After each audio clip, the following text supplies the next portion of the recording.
पढ़ेंगे ट्रांसक्रिप्शन और translation.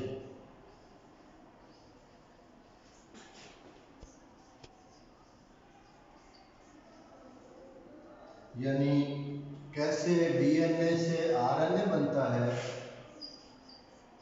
DNA से आरएनए का बनना जिसे हम ट्रांसक्रिप्शन कहते हैं, और फिर आरएनए से प्रोटीन का बनना ये जो जिसे ट्रांसलेशन कहते हैं। DNA double helical structure, thread like structure है जिसमें दो न्यूक्लियोटाइड के चेन्स हैं जो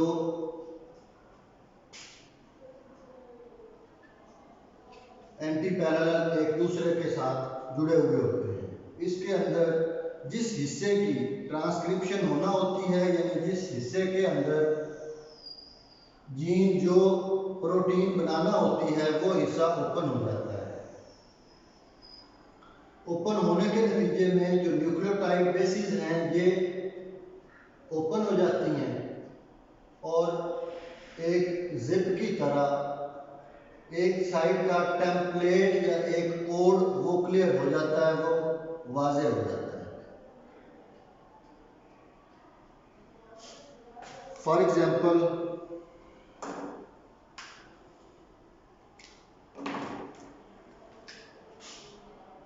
एडेनिन, थाइमिन है, साइटोसिन है, गुआनिन है, साइटोसिन है, थाइमिन है, एडेनिन है, ये गुआनिन है, ये थाइमिन है, एडेनिन है, साइटोसिन है, ये थाइमिन है।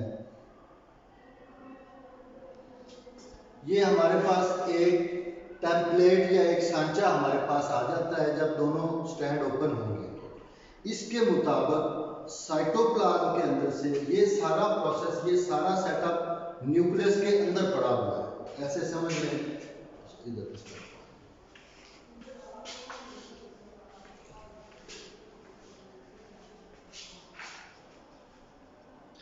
ये न्यूक्लियस है,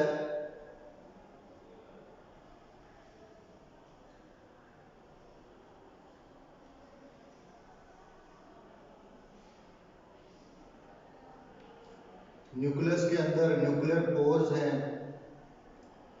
और न्यूक्लियर प्लाज्म है। उसी के अंदर क्रोमेटिन मटेरियल है जो कि डीएनए और प्रोटीन की सूरत में न्यूक्लियस के अंदर मौजूद होता है।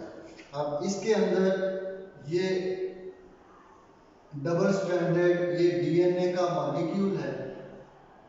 ये डीएनए का मॉलिक्यूल ये इस तरीके से ओपन हुआ और इसके अंदर जो मुख्तलिफ डीएनए की न्यूक्लियोटाइड बेसिस थी ये ओपन हो गई।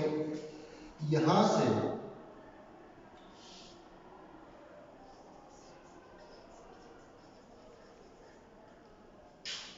इस टेम्पलेट को सामने रखते हुए आरएनए के न्यूक्लियोटाइड वो बनना शुरू हो जाएंगे, लेकिन इसी की मुनासबत से उसको टेम्पलेट समझते हुए या एक मॉडल समझते हुए ये न्यूक्लियोटाइड बनते जाएंगे और रिजल्टेंटली हमारे पास एक सिंगल स्ट्रैंड का न्यूक्लियोटाइड या पॉली न्यूक्लियोटाइड चेन हासिल होगी।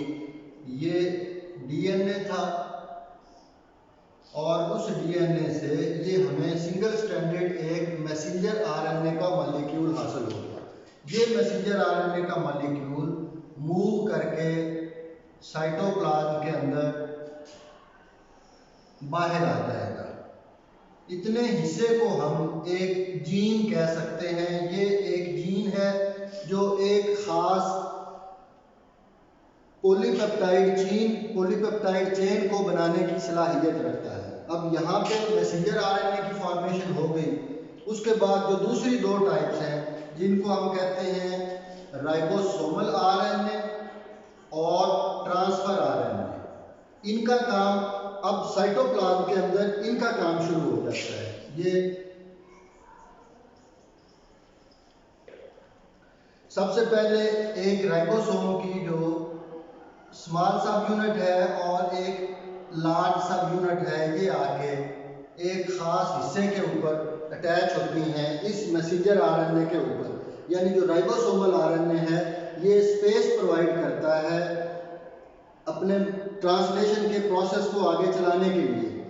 डीएनए से आरएनए का बनना, ये जो ट्रांसक्रिप्शन का अमल था ये न्यूक्लियस के अंदर हो गया। आगे अब यहाँ पे प्रोसेस चल रहा है जिसको हम ट्रांसलेशन कहते हैं। इस ट्रांसलेशन के अंदर ये राइबोसोमल आरएनए आके अटैच हुआ और मुख्तलिफ रिसर्चेस के बाद इस बात को उन्होंने हतमी तौर पर ये कहा गया कि 3 न्यूक्लियोटाइड का जो एक सेट है, ये 3 न्यूक्लियोटाइड का एक सेट ये एक कोडॉन कहलाता है और ये एक खास अमाइनो एसिड बनाने की अहलियत रखता है। अब इसके ऊपर यहाँ पे आके ये लार्ज सब यूनिट जो है इसके अंदर भी 3 मुख्तलिफ पार्टीशन बने हुए होते हैं। इसके अंदर ये ट्रांसफर आरएनए का मॉलिक्यूल जो कि हर ट्रांसफर आरएनए के मॉलिक्यूल के साथ एक खास किस्म का अमाइनो एसिड अटैच होता है और ये ऑलरेडी साइटोप्लाज्म के अंदर मौजूद होते हैं। इसके अंदर भी इस ट्रांसफर आरएनए के ऊपर भी 3 न्यूक्लियोटाइड का एक कोड होगा जो इसकी मुनासबत से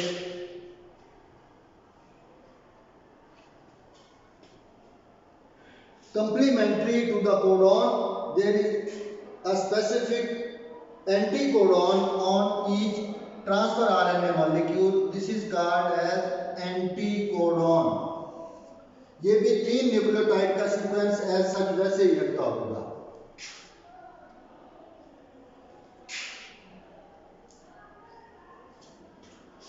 ये ट्रांसफर आरएनए मॉलिक्यूल, हर ट्रांसफर आरएनए मॉलिक्यूल जो एक खास एंटीकोडॉन रखता है वो एक खास अमाइनो एसिड के साथ अटैच होगा और एक खास अमाइनो एसिड का कैरियर बनके वो इस राइबोसोमल आरएनए या राइबोसोम के अंदर आके अपना जो प्रोडक्ट है उसका, यानी एक खास अमाइनो एसिड वो यहाँ पे डिलीवर कर जाएगा। ये ट्रांसफर आरएनए का मॉलिक्यूल यहाँ पे इसको जो कंप्लीमेंट्री पार्ट है यानी इसके साथ जो भी मैच करता है अमाइनो एसिड, मसलन ये कोई एक अमाइनो एसिड है, अब इसके अंदर ये भी बेसिस न्यूक्लियोटाइड के वही बेसिस होंगी जो कि इस मैसेंजर आरएनए के साथ मैच करती होंगी। तो इस तरीके से ये एक अमाइनो एसिड इस न्यूक्लियोटाइड के सीक्वेंस के मुताबिक अपना एक अमाइनो एसिड यहाँ पे अटैच करेगा, उसके बाद ये राइबोसोम मूव करके ये आगे चला जाएगा। ये दूसरा जो एक कोडॉन है उसके मुताबिक यही राइबोसोम वहाँ पे एक दूसरा जो अमाइनो एसिड है जिसके ऊपर कोई दूसरा कोड या सीक्वेंस मौजूद है, ये यहाँ पे आके ये अपना जो प्रोडक्ट है एक दूसरा अमाइनो एसिड ये उसको उसके मुताबिक कंप्लीमेंट्री ये कोडॉन के मुताबिक जो उसका एंटी कोडॉन है ये ट्रांसफर आरएनए अपना दूसरा प्रोडक्ट अमाइनो एसिड की सूरत में यहाँ पे डिलीवर करेगा। रिजल्टेंटली एंड पे हमारे पास एक मुख्तलिफ तरह के अमाइनो एसिड्स की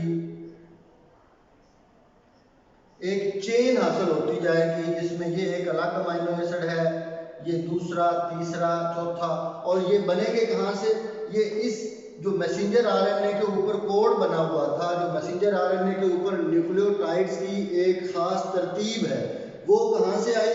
वो तरतीब उसने डीएनए से ली है।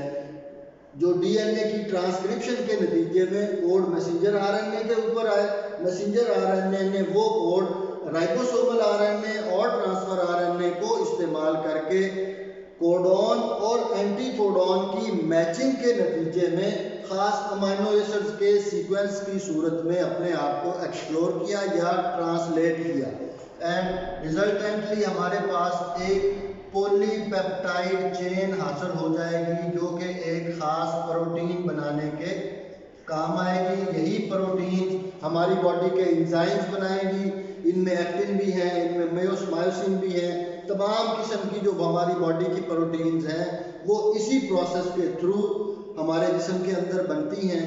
लिहाजा इससे ये बात साबित होती है कि DNA is the main molecule और it is the hereditary material which transcribes into RNA, and then different proteins are formed as a result of translation. तो ये हमारा एक मेन जो रूल है जिसको मॉलिक्यूलर बायोलॉजी की बेस जो है हमारी कि डीएनए हेरिडिटरी मटेरियल है, तो ये कैसे काम करता है और कैसे ये हेरिडिटरी इंफॉर्मेशन को आगे डीकोड करता है या उसको ओपन करता है, ये हमारा आज का टॉपिक है।